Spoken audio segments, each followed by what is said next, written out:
Yeah, after that, after I got out that situation in South Carolina, took some time off, you know, hung out with moms to the point where she was like, look, you got to get the fuck up and back out. Like, I'm worried about you. Mm-hmm. You know, I know you've been through a lot with that situation, but you got to keep living. So, yeah, got back out there. Eventually prayed for Mrs. Gaddis. At 48, it's no point in pursuing anything in between. You know what I mean? It's like that level up is where your wisdom is actually able to just pour out. You either choosing to be dolo and your wisdom pour out, or you choosing to, you know what I'm saying, take that approach. And Mm-hmm. either way though, if you're with the right person, your wisdom just pours out. You know what I'm saying? Since September 20th of last year, all I did was level up. Mm-hmm. It's such a difference between last year and this year, because you know you got the right person in your corner. Right. Tricks of the trade, like take her shopping with you.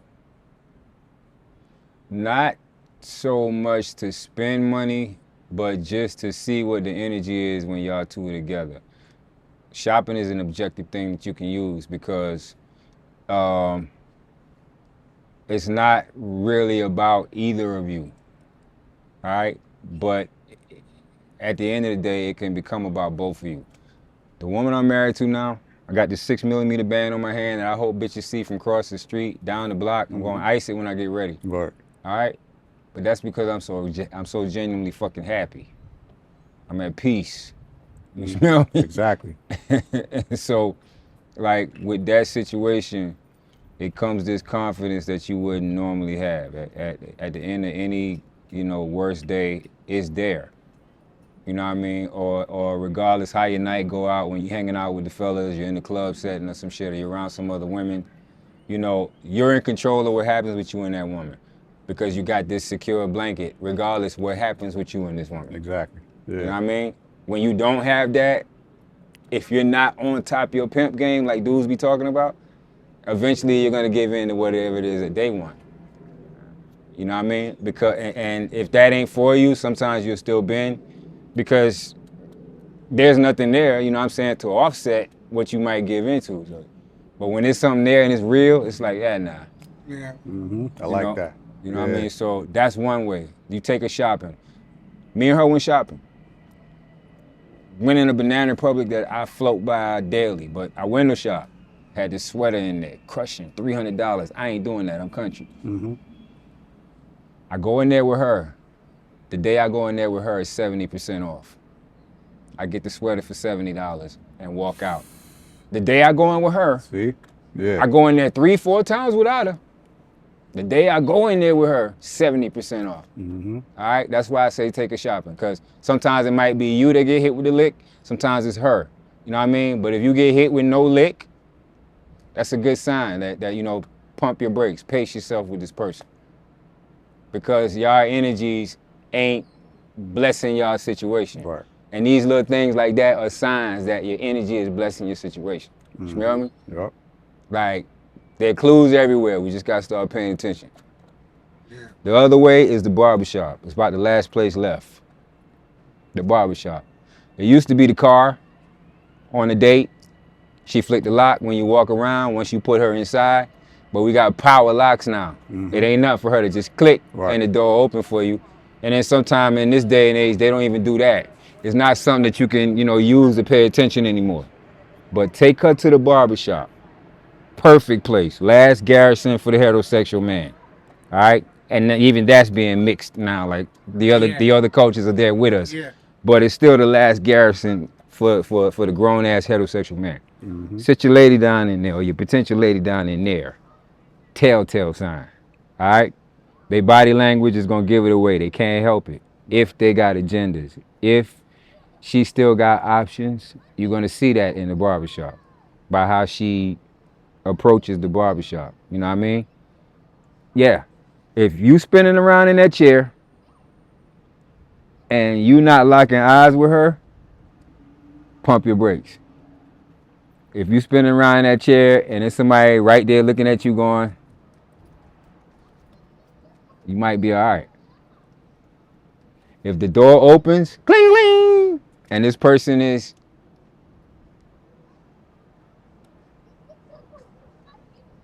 pump your brakes. If the door opens, cling, cling, and this person is, you all right. Yeah. That's a great sound bite. You all right. That's a great. You all right. I like how you broke that down. Yeah. Because I did. You all right. You know, I can relate to that. You got ways that you can test your theory. Yeah, I can relate to that. They test us all the time. All the time, all day long. And we ain't even really part of their theory. Other women's comments and their opinion of them is the main part of their theory. It ain't even us. You are now watching Rhymes and Politic. Spit them balls.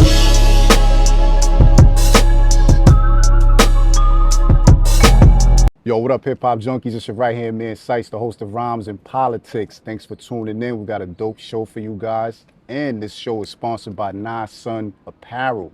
Make sure you go get that merch. Hats, t-shirts, hoodies, they got it. We're going to leave a link down at the bottom. But yo, guys, we are sitting with multi-platinum, Grammy-nominated singer-songwriter. Rell is in the building, y'all. What's going on, famo? Man, that's y'all world. That's y'all world. Yo, I honor appreciate and a privilege. Happy to be here, man. Yo, it's an honor, man, sitting next to you, man. You are like, let me just give you your flowers for like just your contribution in this culture. Appreciate From the it. hip hop to the R&B side. You are master these hooks on some of these dope hip hop classics, bro. I'm talking about M.O.P., Jay-Z, Jim Jones, Young Guns, Kanye West, Consequence, Mary J. Dr. Yo, the list goes on, y'all. Besides that, you penning for other artists. Absolutely. You from Bowman, South Carolina. How'd you even get on the radar of Rockefeller Records? How'd you get on their radar? Man.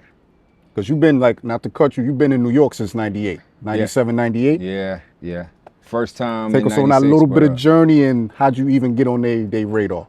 Well, it started with family. Mm-hmm. Tribe Simmons directly is where I honed the music skill. Like my whole family is musical in some regard, mainly singers. Mm-hmm. Church was a platform, back then. Salute to the aunties, mom for, having us in there by force. It got to a point though when we latched onto the music, they didn't have to force us to go. Mm-hmm. We had our own little position on things and so we had our own reason for being there. Right.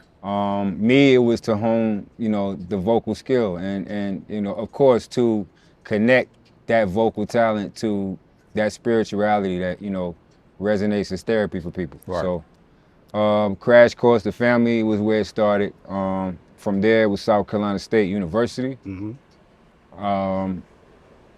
I was a freshman, I met a group called Finesse, and I got with that group. They had relationships with people here in New York. Okay. And so I left home for the first time with them. Mm-hmm. And that's when I was introduced to what, the outer scope of the music industry was. We came here primarily to do that. Yeah. And so we did. And from there, the other way I was able to hone it was when I came back. Like I had to go back to South Carolina. I stayed in South Carolina for about 2-3 years. Mm-hmm. And then I came back up north. Okay. But when I came back up north, I would now be, on this venture as a solo artist. I didn't learn that till I got here, but nonetheless, I chose to, stay where I already had connections and pursue, I guess, songwriting, learning the creative process. Mm-hmm. I wouldn't say I was pursuing, being a signed artist yet. Yeah. Because there was still a lot I needed to learn. Mm-hmm. When I came to New York City back in 96, 97 for the first time, I was completely green to the business aspect. Just the talent, that was like most people, that was all I had. So with that group, I was able to tap into the industry, which eventually led to me being signed, to Rockefeller, Dame Dash, by way of the same people that I met with that group, ironically. Yeah. So, yeah, so salute to Finesse. Curtis Boyd, AKA King Malachi. Travis Wright, rest in peace, bro. Mm-hmm. Brian Dantzler, down in the A, love you family. Mimi Green, and he's in Orangeburg where we grew up. but he's also moving around in Southern Soul. He's an artist as well. Okay. And Javon Adams, he's over in New Jersey, Piscataway, Plainfield, that area. He was also a part of that group, you know, down in Carolina. All of our roots were there, so that was our connection at, you know, college. And so, yeah, that led to me eventually being solo. And then Jay working on Streets is Watching at that particular point in time led to Love for Free being a part of that soundtrack. Now, before that, I gotta say, you know, even though I'm an R&B artist and, you know, I make placements as a songwriter, or, you know, a singer-songwriter, hip-hop was my way in. Lord Finesse is my big homie. That's my big bro in music.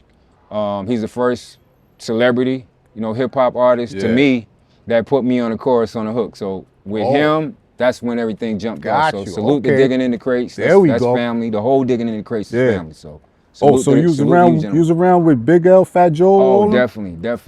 Rest in peace, L. Yeah. Showbiz and AG? Yes, I did joints with them. Holy shit. You know, it started with Finesse, led to Fat Joe, like Showbiz and that, like, Wow. Yeah. You know, so we definitely made our musical rounds. Yeah. You know, once I connected with Finesse. Salute the Parkchester, you know what I mean? The whole area. Absolutely. You know what I mean? I seen Finesse out there. Yeah. I ran into him out there. Shout out to Lord Finesse, That's man. what it is. Whoa.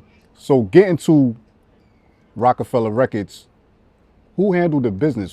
Did you get involved with the business side a little bit, or you just focused on the music and just let your management handle the business side? Well, it was a combination. You know, Dame was transparent. You know, we could all sit down with him at any point in time, discuss things, you know, discuss concerns. But there was also, you know, this business, I guess, situation or circle that I had with my management and production team that, you know, they were predominantly handling a lot of the, you know, relations between me and the label. But we were transparent, so I was always in on everything that was going on. It was like, you know, nothing undermined, you know, ever happened. We were a pretty fair and strong group. You know, it was a good time. And you know, though Rockefeller was new to me, Jay-Z wasn't. You know, but yeah, it was a good situation to be in. You know, it turned out to be one of the best, actually. You know what I mean? It was a good fucking look. Yeah. Love for Free, the video? I'm like, come on, man. You. Yeah. What was that experience like? Even like the video shoot, like even being on the song with Jay, was y'all in the studio at the same time, or was it separate times where y'all recorded that song? Love for Free was done by the time Jay heard it. Oh, you know, it was already, it was a he had to do was come and R&B. lay down his verse. Yeah. Gotcha. Once I signed to Rockefeller and they heard the project, you know, that's when you know, he was like, you know, I want to get on one of those records. So he decided Love for Free was gonna be it. And you know, like I said, at that time, Streets is Watching, censorship, you know, records had to be clean, you know, or you had to have a few clean records if you was, you know, putting out a dirty project. So Love for Free became that, you know, in a sense. You know, it became one of those joints. Chris John had a joint on there that was featuring with him as also, so yeah. Yo, that's one of my questions. Like, who was the first? Because it was y'all two as like the R&B acts on the label, right? I mean, yeah, initially, yeah. Yeah, who was there first? Was it you or Chris John? Chris John was there first? Yeah, they were there first. What you know, before I was a Rockefeller, I was watching Full of Smoke on TV. Like, that's dope. Oh, yeah. wow. Yeah. Yo, did y'all do anything, like record anything up? Oh, plenty. We did plenty. And where's this music at, y'all? Where's this music at, bro? Well, Alan Anthony is you know, the lead singer from Chris John, you know what I mean? And I think Double A's still down in Atlanta if his location ain't changed, you know what I mean? Respect King. But yeah, we had music together. So if he doesn't have it, I don't. But a lot of it was, you know, studio based. We didn't really get to those stages where, you know, this stuff would turn into projects or singles or be released, you know. We never got there. You know, things took that untimely turn. So, you know, but yeah, we definitely had that vibe going all over the label. You know what I mean? It was the artists, all of us were just, you know, intermingling. Yeah, doing that with each other. Because sometimes it wasn't based on what they came up with for us, you know. So hanging out, being around each other, vibing, that created a lot of what, you know, we have now is catalog. Yeah. A lot of it, you know, so especially with me and Jim and Siegel, like just being around them created a lot of that. It wasn't, Right. hey man, call Rell, bring him in, I need him to do this specific thing. Nah, I would just be there, or they would just be there, and it'd be like, okay, you know what, when they leave, I'm gonna try this on that, see how you sound. You know, that type of thing. So, and then eventually I had that relationship with both of them, especially Jim. Right. With Jim, you know, Jim could be out of town touring, doing whatever he's doing, but he knows if he comes back to Bird Gang and Rell was there, he's gonna have at least 2 or 3 choruses, you know, to choose from, listen to. So we had that relationship, you know what I mean, to this day. Was a lot of that stuff recorded at Baseline? A lot of the Rockefeller stuff was baseline, quad, a lot of recording that quad. Yeah.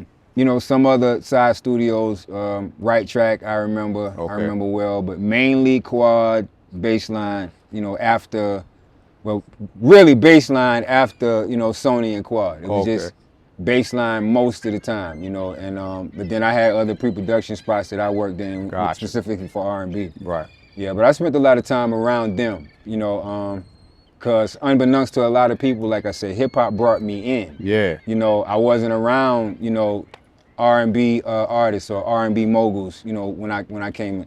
I was around, you know, hip hop. Like, yeah. And so that's what I latched on to. Even though I was R&B, I was in this beautiful place where I could always, you know, connect myself to to that hip hop you aspect. On some hip hop bangers, bro. Hey, listen, but you putting that soul and that sauce on it too at the same time. So it's like a marriage right there. Absolutely. You know what I mean? Absolutely. So being that Rockefeller was a mainly hip hop street label, but they had an R&B division. Why they didn't put more energy on that side? Like, cause y'all had it. I think They that got it. It you was know, there. that's, you know, it was a young time for Rockefeller. That's, you know, that's what I equated to. Don't get me wrong, I was like anybody else, you know, before I elevated as a businessman, you know, I only saw what I saw. It only made me feel what I felt. But looking back, you know,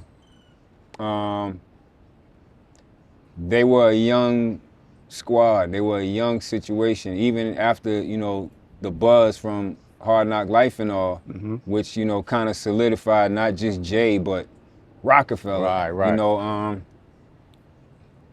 it was still a very young, like they were developing the whole way. You know what I mean? It was not like, you know, Rockefeller had already become a cornerstone by the time I got there, you know, so where those departments were, you know, had things in place, were established, exactly. So had that been the case, I'm sure for me and a lot of other artists there, it would have been a different, you know, level of success for us. But, you know, these are the guys that gave us opportunity. And that's the one thing you can't take away, because everybody that I can name, you know, they mashed while they was there. Alan Anthony, Nicole Ray, Denham, Young Stephanie, myself, you know, whoever else I'm missing, you know, Samantha Ronson, you know, I gave all of them their props because, you know, Dame gave us a platform, and, you know, with the resource he had, he allowed us to open every door we could with it. Right. And you can't ask for much more than that. Exactly. You know? It's what you do with it now after that. Right. You know what I'm saying? Exactly. So being that you was there in the early stages of Rockefeller to the part where they went their separate way and shut it down, you went to other labels like Dame Dash Music Group, Elektra, Atlantic, Top 10. What was those transitions like? Well, I mean, Elektra and all, that was before Dame Dash Music Group, really. You know, Elektra was where we were trying to do the joint venture to have the Remedy project released. So when that didn't happen, you know, my allegiance with Rockefeller hadn't faded. You know, I had never resigned from my position at that label. So when that didn't flex, you know, back to whatever they was doing. Slightly after that, they separated. That's when DDMG showed up. And, you know, again, Dash was our way in. Like, what he brought to the table when it comes to, you know, the opportunity that I got was just not something that, you know, I was ever in a position to slight or judge or ridicule. You know, like, so much greatness came out of being aligned with him that it's very hard to look at anything as a downside. You know, it's a full upswing when you look back at, you know, what we did, where Rockefeller is in history, and whether I was given, you know, major flowers or public you know, adoration for that or not, Yeah. you know, the catalog don't lie. Right. So that the part. catalog don't lie. Yo. We could have this conversation all day long. It's too easy because, you know, I love you too much to say anything without saying, man, go look it up. Right. It's there. Like, I'm not telling you nothing you can't go see for yourself. So, like, even when it comes to me. So, and that's what the catalog, that's the part that don't lie. You know, I was in a time where hooks was shunned, but it was the only way that I could get a lot of things done. So I created what to me is only the third time that we saw R&G in a male vocalist. To me, the first was Domino. Okay. To me, the second was Nate Dogg. Okay. To me, the third was Rell. Got you. And the first on the East Coast. You know what I mean? Got you. I was the first that was scatting over what I consider hip hop because I started off by using tracks that rappers had already released. Yeah. So to me, that's what makes it hip hop. This is a hip hop track because a rapper released this prior to me. Yeah. But now when I get on it and I'm singing in this style where it sounds like I'm rapping too, it's a different spin. It's not something radio's always gonna get with because you're more expressive. Like you're more in that First Amendment that hip hop used to be, you know, when you're freestyling in such a fashion. But for my radio songs, it's still 100% adult, contemporary, you know, R&B. Right. That's my love. Right. You know, giving that therapy to people. Yeah. And then promoting other First Amendment stuff that they won't know until I put it out. Right. You know, like my contributions to black love and continuing to love on black women, no matter how aggravating their asses can be sometimes. You know, never letting that die because I know what happened to them. I know what happened to all of us. You know, history, you know, it sharpened me to the point where, you know, I can be wise enough to say, you know, that's not our fight right there. Yeah. And I'm gonna put my energy elsewhere for this moment. You know what I mean? And or just to learn that a lot of the dynamics are not between whatever my name is and whatever her name is, but simply dynamics that are gonna show up here and there between two different genders. Yeah. It's just gonna happen. Right now, you're feeling the way that a woman's gonna feel, and right now, I'm thinking the way that a man is gonna think.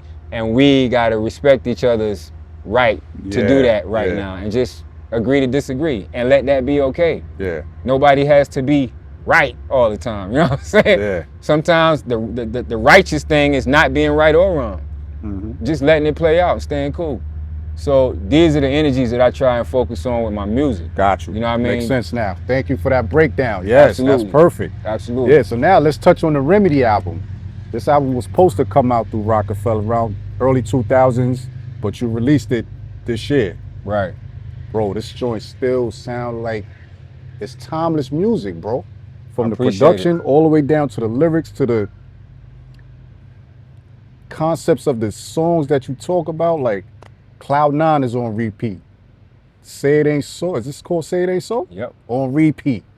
Is That My Baby, the remix, Fire with Beatty and Freeway. I'm like, yo.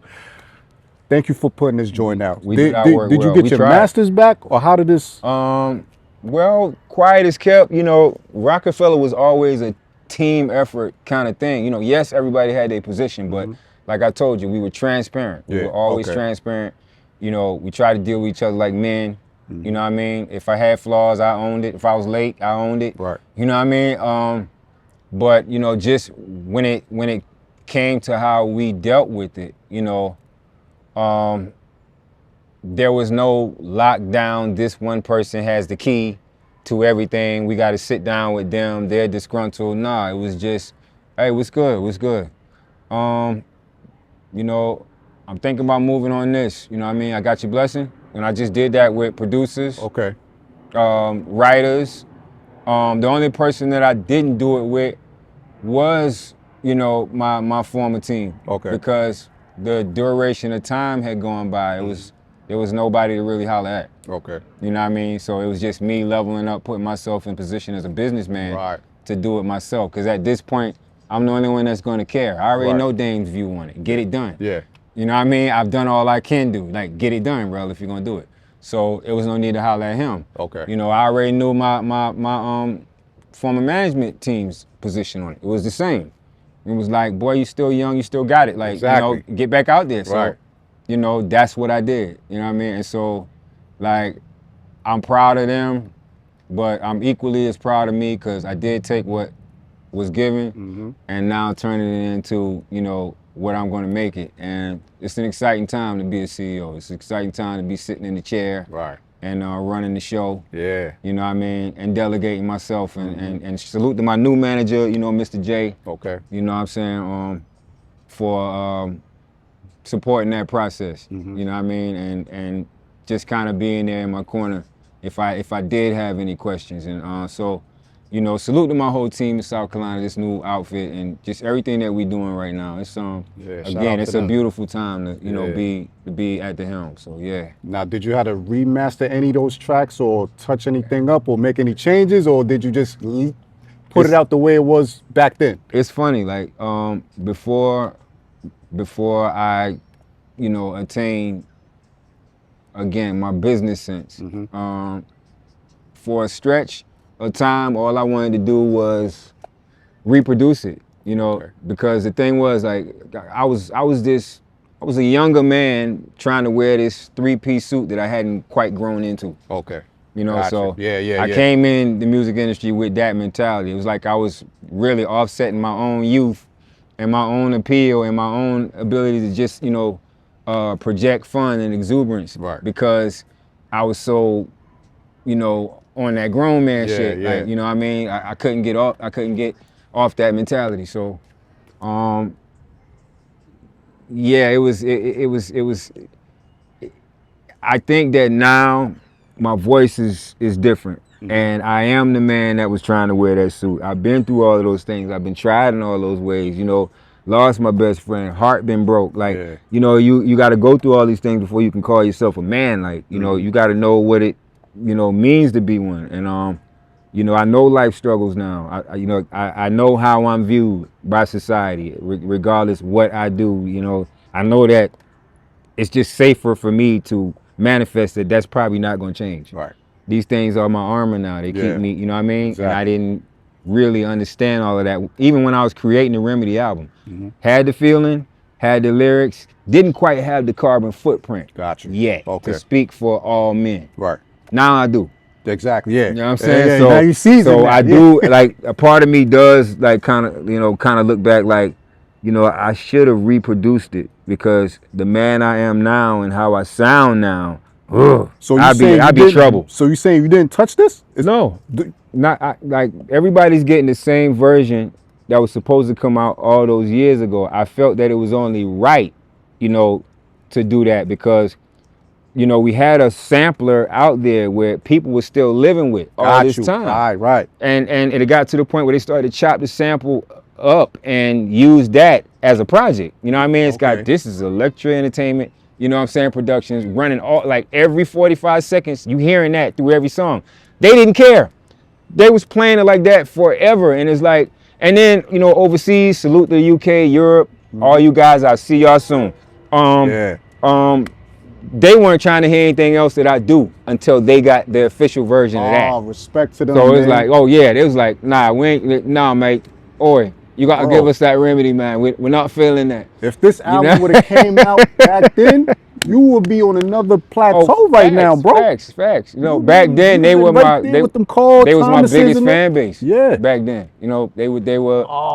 Man, because they covered real music. Yeah. They covered that. Like they still listen to 2000. They still listen to 2005. They still listen to late 90s, early 2000, and they don't get off it. Like, you know, like you if you look at like a Lord Finesse concert, you know, in American concerts, you might see a girl up on a guy's shoulders, woo, flashing the world. Yeah. You know what I'm saying? Over there, you'll see a girl up on her boy's shoulders because he's not tall enough. Yeah. Okay? He's some people back. She's up on his shoulders holding his original copy of your album. It's peeling on the edges. Yeah. That's why she's up on his shoulders, because he wants you to see how long he been, you know, vibing with you. And he's just using her, and she's like, that's my man. We both got him up. Like, he plays this shit more than I want him to. But you're here tonight, so we're here with you. And so it's just a different love. It is. Yeah. They're not biased. They're not biased. If they love you all the way. Yeah. You know, so I can't wait to experience that again. You know what I mean? Yeah. This is can't the album wait. to do. This Oh, is the album absolutely. you're gonna get that nice ride with, bro. Right. Guys, if y'all haven't Right. heard this, listen to this album yet, please go listen to The Remedy. Yeah, definitely had to give them that. It takes me back to the early 2000s. Remember they had VH1 Soul? It was Yeah. It takes me back to those times, like Absolutely. that feel good music. Like you could just throw this on and just ride to it, y'all. Please go listen to this album. It's like that. Like trust me. It was different. The R&B was, you know, it was a stronghold. Yeah. Back then. Yep. 90s, I mean, you know, we still look at a lot of, you know, that creativity that was introduced to us in the 90s. You know, the Cosbys and Martin and, you know, I still watch Vibe Show on YouTube. You know what I'm saying? Like old clips of that. And Arsenio. And, you know, I mean, the groups, you had everything from, I'm trying to think of two polar opposites here. You had, right there in your face. Jodeci. There you go. Boys the Men. There you go. There's like Rolling Stones, Beatles. You know what I'm saying? Like, Yeah. So, two different energies, but both selling. You know what I mean? Because Right. the game was just different. It's like the pie was a lot more respected. You know what I mean? It was, man, it could be as many as 50 slices of a pie back then. Right. I mean, and each one of those slices moving units. I mean, got large fan bases. You know what I mean? So, you know, I don't like what happened to that aspect of music. I don't, but everything recycles, gentlemen. That's why we're here right now. Right, exactly. That's why we're here right now, because I feel a similar breeze. You know, I'm sitting in the restaurant and I'm starting to smell similar seasoning from you know, when I frequented this place some years ago. Like I'm just walking through right now, but I smell onions and steak. I smell gravy. I smell shit I'm used. Hey man, I think they bringing the menu back, gentlemen. Let's sit down real quick, you know. So, and that's where we at. Like, I can tell that it's time to sit back down. I have an agenda. I have a purpose. You know, it's true meaning behind what we're trying to do. It always was, but it's just now we're in control and we got, you know, we got the chance to do it. Right. You know, we're gonna do it full throttle. You know, we just gonna make that music noise full throttle this time. And I mean, again, I'm just excited. You know, I'm excited. Thank you for putting this album out, bro. You're gonna put energy behind this as far as doing shows and tours, but do you got something else coming behind this though? Oh, absolutely. Ladies and gentlemen, like I think I got 2 more projects of old music. Okay. Rell released Let's get all that out. Rell released is coming out soon. Okay. And that'll be my next installment of projects release. And that one is basically every song that I did outside of that Remedy album that got traction during my Rockefeller years. Right. That's what about Long Time Coming? What about that album? What happened to that one? That's Long Time Coming is a part of my new stash now. Okay. You know, it's kind of been reproduced in some instances and then just recreated all together in others, because I'm definitely focused on these women. But I'm definitely going to do it in that Rell style that, you know, my connection to hip hop allows me to do, and you know, not so many other guys. Right. Like, it's going to be a lot more of that now. Like, you know, but we're going to have grown conversations with it, but you know, it's going to be a beautiful realm. Like I want, you know, my philosophy is 8 to 80. You know, I want everything 8 to 80 enjoying the music. Right. You know, and I want really everybody from 30 to 60 vibing what I'm doing at my age. You know, I'm a middle-aged guy now. I'm conscious of that. Adult R&B is definitely my focal point. Right. If urban likes it, great. You know, if pop likes it, great. But, you know, I'm just a middle-aged, you know, I'm OG in his lane, you know, right now. And just happy to be there because I know what I can do there. Right. You know, we got some sweet stuff here. And that's a perfect target right there for us, and that we want that. You know what I'm saying? Absolutely. So you could definitely dominate that area. That area is all yours right there for the taking, bro. You know what I'm saying? Let's get into these collabs though, on these hip hop tracks. Like we spoke off camera before. The joint with you and Jim Jones, man. Y'all connection. Talk about y'all connect. That Blow Your Smoke. I said, when I first saw the video, I was like, oh. still on my playlist on my phone when I'm out riding around or just a nice day like this. I can always throw that on, man. Just talk about you and Jim Jones' connection, how y'all vibe in the studio, making these songs and stuff like that. 'Cause you've been on a few tracks with Jim too. Oh man. But that Blow Your Smoke is my shit though. More than a few. I had a song called Don't Push Me Away. Please Don't Push Me Away. It was a full R&B joint, but I think Jim heard it at Rockefeller. He heard it at the office one day. You know, of course, the majority of my demos, the ones I love, you know, it'd be a CD or something in there with, you know, that stuff in, because I just, you know, turn things in periodically. Okay. Hey, here's what I've been doing. Yeah. Jim heard it and was like, yo, Rell, what you doing with that? Whatever you doing. He's like, all right, I need that record. Cool. Right. You got that record. Wow. End the story. You know what I mean? Like, and the rest was history. From that, you know, we got in the studio, we recorded it together so that, you know, we were both on it. And the rest is history. Like, Jim didn't stop calling. So wait, the beat and everything was already done? Yeah. Who's the producer for that? Oh man, don't make me lie on I that. got you. I want to say it could have been Bula. It could have been. I want to say it was one of the in-house producers at that time, but like my gut is telling me Bula did that beat. You know what I like about you, man? Your ear for the music, like the beat production, and the way you just slide on the track. You got that down pat, bro. Absolutely. You know, you got a good ear for that. Like, it's touch on that a little bit, like your creative process. With most artists, you know, whatever it is that you got a passion for, it starts in your mind. You know, a lot of times, you know, I can hear the music with the song, you know. Got you, okay. In my mind. So, and for most artists, you know, they like, you know, they prefer, or writers, I should say, you know, because they're artists too. They prefer that approach. You know what I mean? A lot of them will have a song and then they'll have to create a track to go with that song. Right. What the studio helped me do was just kind of hone doing the opposite. I came in knowing how to do, you know, the first, knowing how to, you know, kind of write things in my head with no music. But then once I hit that studio, and now I'm making myself a studio vocalist, you know. Before that, I'm just a vocalist, you know, church, and, you know, we sing loud down south, you know, we got quiet diaphragms. So,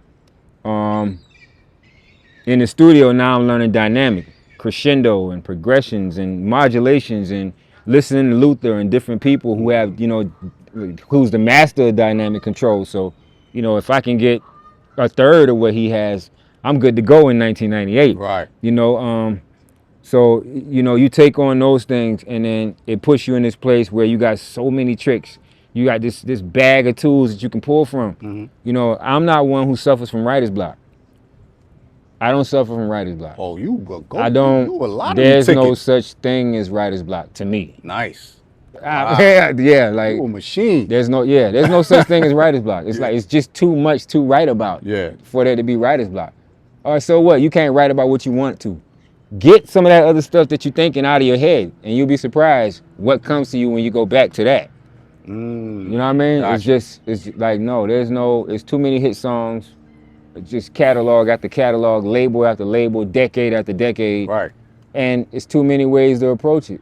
You know, I can listen to something in 1970, hear it, not agree with it, and write a song speaking on my disagreeing with that record. You know what I mean? I'll just write a song saying, nah, that was your opinion of it. This is my opinion of it. And put that on a whole nother track. And not be worried, because I got hit song components and elements in what I'm doing. How you, me, writer's block? No. Nah. Yo, bro, I like how you just broke that down, because we're going to go talk about this Usher record, Here I Stand. Right. Was that something you already had in your arsenal, or you tailor-made that for Usher? That was on the spot. Like, I got a call, Dre and Vidal was in Sony. Spice, my roommate, he called me. Salute to Spice, you know what I mean? Spice is part of my catalog. He got me with the Usher joint. I got a Grammy nomination with that. Spice got me with Don Omar. We did the Calm My Nerves record, you know, made a solid name for myself, aligning with him in, you know, reggaeton. And so that night, Dre and Vidal was like, yeah, Rell, like, and Spice hit me up. down to Sony I went, the rest is history. Like, I heard the tracks. I did, I think we did like 3 or 4 for Usher. But Here I Stand was the one he was like, I gotta have this. And I was just like, oh, wow, did I just make a Usher Raymond project? Yeah, yeah, you did. And so, that was a moment. For me, that like now I can just focus on writing full time. Right. With this under the belt, and though I love the artistry, I keep that open door for writing. These hooks that, we used to be shunned upon for only having that on your catalog, and I extended that catalog to independent artists worldwide. At least 20 that I never met. Right. But we had music together. We broke bread, we did business, we had music together. We FaceTimed, but I've never shook hands with them, gave them a hug. All of that has yet to happen. But what's understood don't have to be explained. They love what I do. Right. They reached out. My feet are still on the ground. I'm very humble about that because the creative process is what God gave me the love for. I love the creative process more than anything else. That's what keeps me in this mix. The artistry, I watch people quit just from, behind the artistry, but the creative process, nah, it's really no quitting in that because you love creating the music too much. Right. You know what I mean? So for me, I just don't see myself giving this up, like ever, because the creative process and the therapy that I know I can give people when I control, the narrative and I line it, up a certain way, is priceless. That's God-given. Right. You know what I mean? It's no real monetary value that you can put, on that. And so hopefully, as the next few years go by, people will start to see that, and that'll resonate when they think of the name Rell in R&B. But that's the goal we got right now. It's a forever grind. It's this beautiful dance between saying what women want to hear in a fashion that, a man's man is like, I like how you did that. So everybody's included. Nobody's exempt, you know what I mean? Yeah. Yeah. That's that R. Kelly spirit. We miss Kells, and we want to keep that energy going. Yeah. We want to keep that energy going. Like, I like many, wish he was home, you know? But, like, I want to keep that energy going for adult contemporary R&B. We lost some of that. And I'm not afraid to take it on and champion that energy back. So we'll see what happens, but we on it. Beautiful.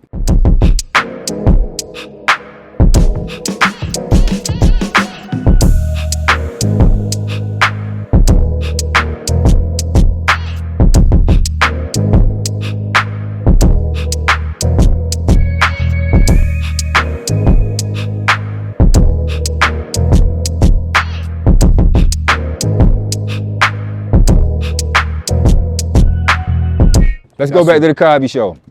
It was an episode where it was Mother's Day. Sandra, Denise, Claire, they all there. The only one that's not there is Rudy and the other one. And Vanessa. Nessa, I'm bugging. Nessa ain't there. Nessa ain't Nessa yet. But Denise is already with her Navy guy. Yeah. Sandra is already with Elvin. Yeah. And Cliff and Claire, they matriarch and patriarch.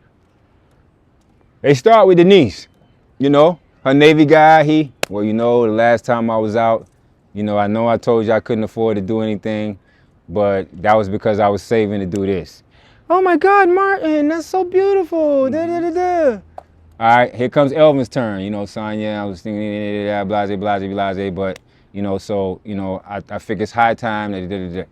Oh, Elvin, that's just the sweetest thing you've ever done. Thank you so much. I love you. And then, both of them, they over here like this, like, and they looking at Cliff like, top that.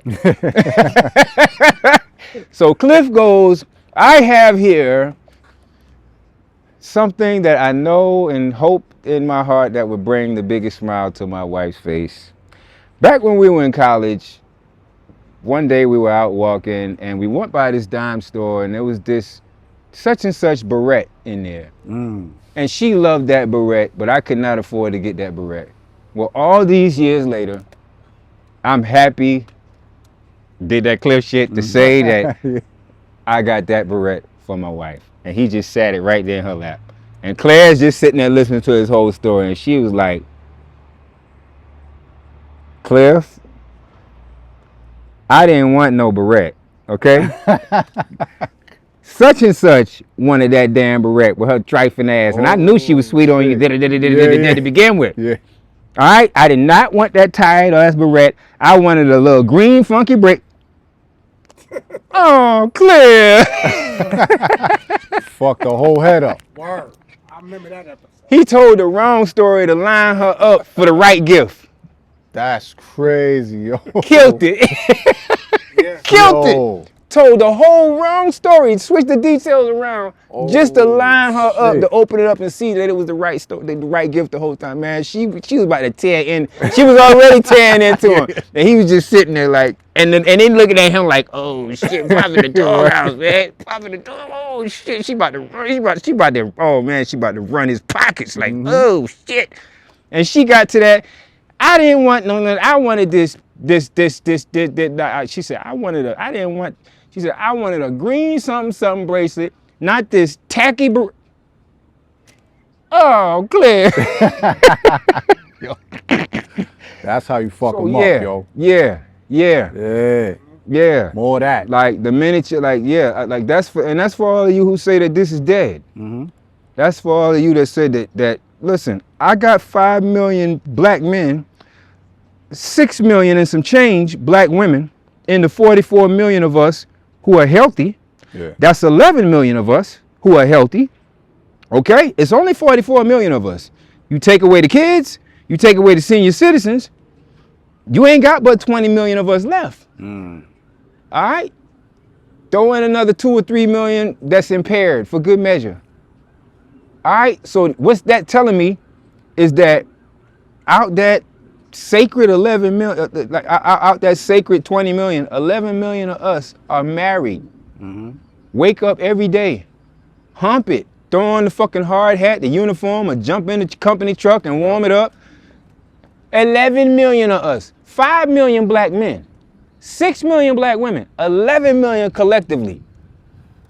I wonder why they don't get no press. You know who gets the press? The 35, you heard me? The 35 black men who fuck up a year. Like when it comes to heinous crimes and shit, it's 35 of them a year. That's less than one a state, but they get all the fucking media. Lester Jenkins from 227 gets none. Right. And he on his job 11 million strong. Still coming home. 5 million men alone. James married. Evans. James Evans too. Married. Come home every day. And we don't get no light.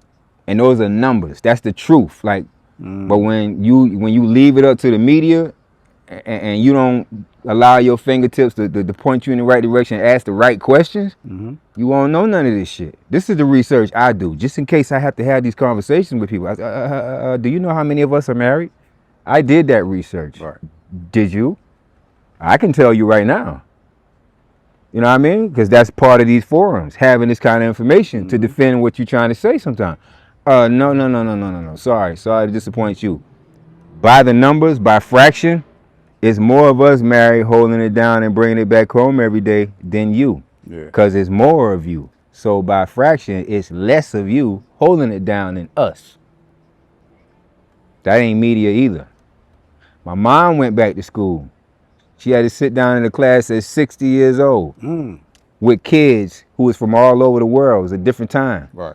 They come from different backgrounds, cultures, religions. She's listening to stuff she didn't hear growing up as a child.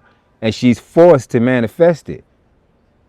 You understand? So now she's coming home to me, and now we can finally have a conversation, black man and black woman, where I can reach her. So I said, Ma, they told you about the discussion on did y'all touch back on science in school, dominant recessive genes? She was like, we might have, baby. I said, so, but y'all did touch on chromosomes, X, Y, X, Y. She's like, yeah, we did that. All right, I said, well, Mom, this is what they taught us in school in science. 2 big X's, 1 little x, 1 small x. 1 small x, 1 big X. At the bottom, 2 small X's. You heard that? I said, Mom, I'm going to write this down for you. I did. 2 big, 1 little, 1 big, 1 big, 1 little, 2 small. I said, this is what they taught us in school. This is what they didn't teach us in school. I wrote beside the two big X's, and I wrote beside the two small X's, and I wrote beside the ones in between. Big X's at the top, little X's at the bottom. I said, this is what they didn't teach us in school, man. Black, brown, yellow, white.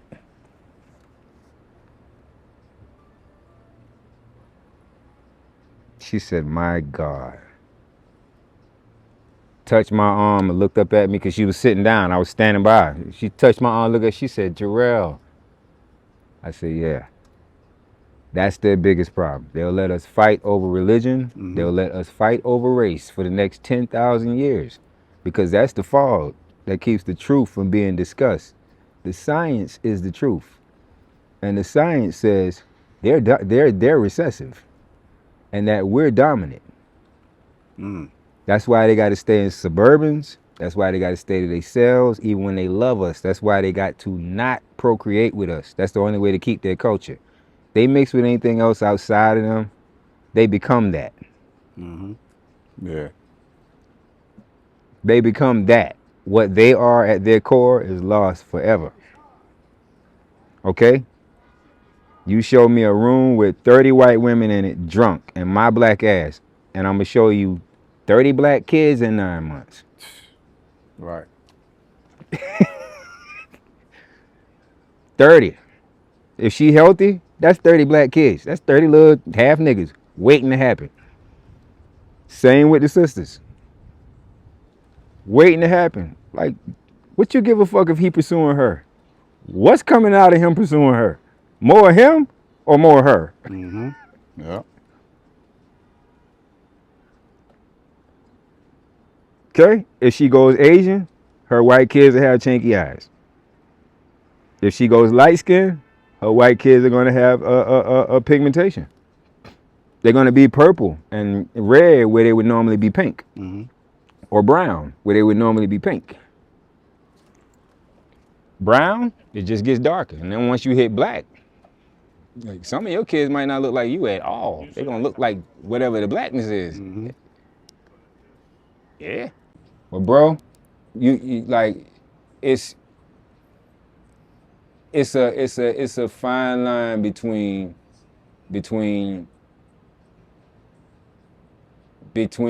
like having that secure female and not. Yeah. And you gotta be sure that, you know, her energy's in the right place. That barbershop, like, and shopping. Like, it's when there's a sale, like, and if she's paying attention to it, if it happens for her, she's gonna say it to you, like, I walk and see you, good luck, off top, nigga. I just walk in here, Right. like, your ass is like, she's not gonna hesitate to say it, cause they pay attention to shit like that. We don't. Yeah. We don't unless we really paying attention to something that we want. And then that thing is like, wait a minute, is how much in here? Yeah, you don't see the ticket bag, they 50% off today. You know, and then you looking at her like, you motherfucker. He's like, what? Like, you good luck for me. Nigga, stop. Like, all right, check it. I don't do scratch offs. I don't do lottery. I don't never fucking win. Like, I won at a bingo hall twice, maybe. All right? Outside of that, I don't win. The one time I did win playing cards, playing poker, it was celebrity poker. I won $10,000. That had to go to a fucking charity. Ain't that a bitch? Yeah, I forgot. Oh, Texas Hold'em. Yeah, that's celebrity. Texas Hold'em. Yo, my first time playing poker ever. 10,000. I won, dog. Like, because I'm like, man, you got more than I got. Fuck it. I don't know what's in your hand. I just kept pushing everything up. Yeah. Like, them last couple bets, I kept pushing everything up, man. Everything. Before I knew it, everything was coming back. Like, god damn. wow. Yeah, 10,000. Okay, here's your list of charities. You know, which one you want to donate the money to? Wait, donate the money. I can't keep Don't. none of this? Don't. I got to get this away? That's wild. Y'all fucked my whole day up. That's wild. Damn. She's like, well, you know, most people, they'll donate to St. Jude's. I'm like, them motherfucking kids in the hospital already. They good. I need money right now. Right, exactly. Yo, I need it now. This is my money and I need it now. 10 bands? Whoa. But see, I be damned. Even when I win, I can't win. That's why I don't fucking gamble. And so when a female walk in the store with me and something 7% off that I want, and I'm too just country and goddamn, backwoods to pay $300 for a sweater. I ain't that much New York yet. Right. It's like 300. Yeah, nah. Yeah. Nah, 300. Nah, I want to do shit like look up your quality fabric online, see how long this shit actually lasts. Like, you want $300 Right. for this shit, man. Gotta make sense. This is one chilly day out of my life. $300 to get through it? Yeah, how many times you gonna wear that joint? Yo? Like, damn. So before we get out of here, I want to touch on Mo's question. Shoot. What you said? What you said, Mo? He did with Tweet. The song you did with Tweet. Oh, could it be? And what about the one with Musiq Soulchild? Can you talk about that one too? Oh, man. And the trail with Carl Thomas. The joint with Carl Thomas. Well, take us out with those records right there. Like, how did those come about? Could It Be was produced by Bernard Bell, if I remember right. Regina Bell's brother. The original flex of that, he had something to do with my guys, Maurice and Slick. We wrote that joint together. Could It Be, the majority of it. My verse, that part we wrote together. Tweet, she wrote her own portion of it to my understanding. Okay. So yeah, it was a combination of the two of us finishing that record, but we was definitely in a Elektra Records session. She was already signed. Okay. And I was being integrated into Elektra at the time. So, or just before I integrated into Elektra, I was in the studio with her, Missy, Static, around Timberland. So, all of that was dope, because I had never been around that, that set before, but that was dope. Their energy is dope. Like, their creative energy is genius level. I mean, all of them. Yeah. Missy's dope. Static, rest in peace, bro. Savage. Yeah. Just like they knew how to bring that Timberland production to life, and make you believe it. Right. And so, yeah, Could It Be was first. With Usher, that opened the door to Musiq Soulchild. Oh, okay. Wow. Yeah, like some industry heads started reaching out to me after the Usher placement. Yeah. I was it was up from after yeah, that, it was up. It was up. Holy shit. I'll tell you one funny story. This was hilarious. Yeah. I don't think I ever spoke on this one before, so Please. this will be there. This for will that be. gift. They can only get this one here, but not long after the Usher placement, it was in the can. Here I Stand is gonna be on this project. The word was around the industry that I had wrote this incredible record for Usher. So I'm chilling. I'm in Manhattan. I'm minding my business one day, and the cell phone rang, and I don't know the number, and yo, Rell, what's up, man?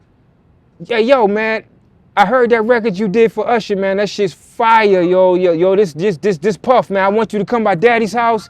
I'm working on a album right now called Last Train to Paris. It's gonna be a bunch of writers, producers in there. Oh. I just want you to come in and kind of vibe with us. You know what I'm saying? Like, bring, kind of like see what happens. Just come through, we vibe, write some stuff. The whole time he's talking, the only thing that I could muster up to say once he stopped was, Puff? Yeah. He said, yo, this Diddy. That's what he said. He was like, yo, this Diddy. Da-da-da-da-da, woo-woo-woo. So he got through talking out, like, all I heard was Diddy. I mean, I heard everything else he was saying, but I was just, it fucked me up that I didn't have this guy's number. He didn't have my number, but somehow he got my number. He was like, yo, I want you to, and I'm like, I mean, as soon as he said Diddy, that was all I heard. Everything else was woo, woo, woo, woo, woo.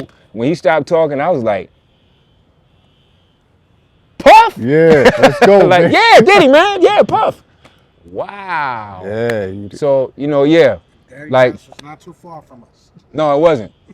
It wasn't. Off of 35th and 8th, nothing was too far from me, Spice, and Mister. Like, it was in the middle of everything. Right. Like, everywhere was damn near walking distance. Everywhere we frequented. You know what I mean? So, it was a high time. Like I said, to be in that mix. Yeah. Man, what a story. Yeah, What nah, a story. man, Like, I hope you get some blessing. more of them on your platform because, you know, Nah, that's a fact. We we was a working secret it. society. Yeah. Like, we didn't talk about much. Yeah. So working. I'm We getting sure up there's a few others that probably got their own little, you know what I'm saying? Yeah. Stories, Their yeah. side of the story, yo. Yeah, yeah, Bro, I yeah. appreciate you, man, for Man, sitting I with us, appreciate man. y'all. This was an honor, man. The honor and privilege is mine. I appreciate, like Thank I you, said, Mo. I appreciate keeping me in you, the Mo. mix. Yeah. All right, Moselle, nah, Yo, son. listen, bro, you can always come back. When you got something else coming, always come back and Say sit down less. again, bro. Say less. Say Carl less. Thomas. Oh, yeah. Can you touch on the Carl Thomas and take us before we get out of here? Carl Thomas record? You did something? Okay, yeah. Our World. Oh. That was another Mike City creation. Okay. Mike City wrote and produced Our World. Okay. You know, and when that Remedy project didn't come out, you know, that was another demo that we didn't keep. But Carl ended up hearing it, and Carl reached out like, yo, I want to get on that. All right, done. You think I'm not? Absolutely. Like, you know what I'm saying? Get on that track. Let's do this collaboration. So, you know, cause you know Carl's family. Right. You know, salute to Cise. Yeah. So you know, he family, like that's my Houston family. Him, Noble, all of my dudes out that way, you know, that I connected with in New York. Right. But yeah, so Our World was somewhere in between. It was somewhere in between the release of Tweets Could It Be and before Here I Stand. Wow. Yeah. Yeah, it was Could It Be, then it was Our World, then it was Here I Stand, and then Here I Stand opened the door to the Musiq Soulchild record, Love Connection. Okay. Yeah. Okay. Yep. Bro, Yep. I appreciate you, man. Man, I Thank you appreciate y'all. Thank you for what you given to this culture, to the music.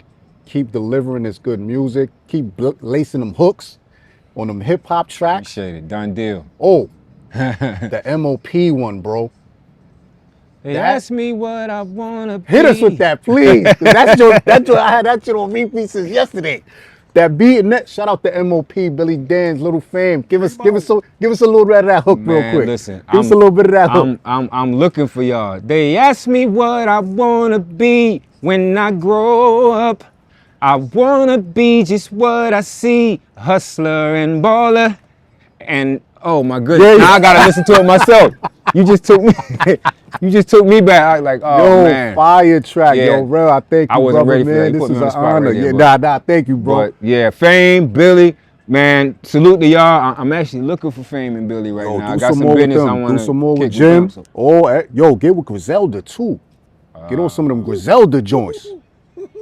Yeah. Say less. Yeah. All right, Griselda, you heard it. Like, Griselda, let's go. Let's Rell, link. he here Let's for y'all, link. man. Let's You know link. what I mean? All How can the right. people follow you? It's official Rell Music all over the place. YouTube, official Rell Music. Instagram, official Rell Music. TikTok, official Rell _803. Facebook is just Rell Gaddis. But it's basically official Rell Music. If you Google official Rell Music, you know, you're gonna find me. I'm on the gram all the time at official Rell Music. That's where I do a lot, you know, predominantly most of my online, you know, platform networking. I'm on Instagram. I do check Facebook and I do check my TikTok. And I'm still in the process of building my YouTube, but I got a whole nother flex I'm gonna speak to y'all on, you know, on a later date. With that. Shout out to the homie Choke, no joke. And I'm gonna leave that alone. Yeah. But you know, I got a couple youngins, you know, my cousin Malcolm Simmons in Southern Soul. Okay. He's actually just released his second radio single. It's called Get On Up. So, cuz, I'm proud of you. Yeah. Keep pressing. My other young G, Navar Yaru, he's a young singer, rapper, producer, engineer from South Carolina. So we looking for big things from him. Okay. Southern Soul is a big deal down there right now. So we give props to all the artists that's getting light and, you know, able to get their bag and showcase their talent, you know, since this monopoly showed up. Right. And we hope it lasts and y'all continue to grow and build and evolve. And my partners out in Jersey, Chase Hill, Jawan Adams, who I mentioned in R&B out there, he has a single out, Happy Home. Okay. Shout out to Jawan. He was, he actually got me on that ticket in Queens last week with Farmers Day. So Okay. yeah, we appreciate him for that. Dope. My Yonkers family, of course, Rough Riders, D Block. Yeah. All my I seen you at folks. Styles P 50th birthday. Oh yeah, yeah. Jumped on that stage. Yep. Yep. How was that? Oh, that was beautiful, man. Good vibes in It was, there, right? yeah, that was Yeah. epic. Just to be a part of that, you know, Yeah. Raekwon and Rakim and all of these legendary people in there. You know. Home was there and all Oh yeah. For Group real. Home, son. Shout out Havoc, to Group Havoc, Home. Yeah. Havoc performed Shook Ones. Fat Joe was there? I think Joe was there. I think so, Joe was too. there. Peter Guns was there. Yeah, Joe was there. Joe was there. Mhm. Joe was there. Yeah. So that was beautiful. You know what I Yeah. mean? But they my folks. Ski, he out here somewhere. You know, I ain't gonna put him on blast, but shout out to Ski Beats. Yeah. Um, Oh, shout out to Ski. yeah, my homie Trey Williams. Oh, we gotta get you, bro. Yeah, we need you on Yeah, here. the whole Warburton side, Glenwood, Ravine Avenue, all my folks down that way, the youngins. Yeah. You know, my partners, you know, Gus, Chef, you know, just everybody down that way. Screz, my homie Jones, you know what I'm saying? Much respect, much love to y'all bros, man. Yeah. That's it. The whole Brooklyn got family there, Harlem got family there too, Johnson, Simmons family. Love all y'all. We're gonna connect as soon as I get this grind mode out the way. Yeah. Yeah, man, it's my children, Leandre, my daughter, Anaya, out in Jersey. You know, their mother, Maisha, salute to you, Queen. Mhm. You know, it's about the love and it's Right. about you know, giving back when opportunity presents itself. I thank y'all for this. Thank you. Thank y'all for this. Thank You know what I'm saying? Thank And, you. We'll This is definitely an sit honor. down again. 'Cause Absolutely. I'm I just enjoyed getting this. started. Yeah, I Just enjoyed getting this. started. Thank you, man. Yo, Thank if you like what you saw, like, comment, subscribe, leave it down below. Shout out to Nah Sun Apparel. Thank you for the good hat. You know what I mean? Keeping me crispy, Rell. Keep giving us that good music, brother. Appreciate you. Super King. love, man. Appreciate you. Thank you, All right? brother. It's an Anytime. honor. Yeah. Thank you, We're man. gonna do it Thanks again, for y'all. coming. Yo, stay tuned for the next episode. Rell is in the building, y'all. Peace.